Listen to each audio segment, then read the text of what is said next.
If you want to get rid from unwanted ads on your Android device, then this video is for you. This will be a short, easy, and to the point tutorial, so just remember the channel name Haskery and make sure to watch till the end. First of all, open your mobile setting. Tap on Connection and Sharing.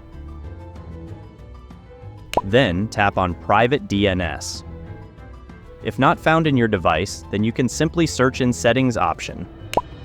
Once found Private DNS, tap on it and you will head to this same page.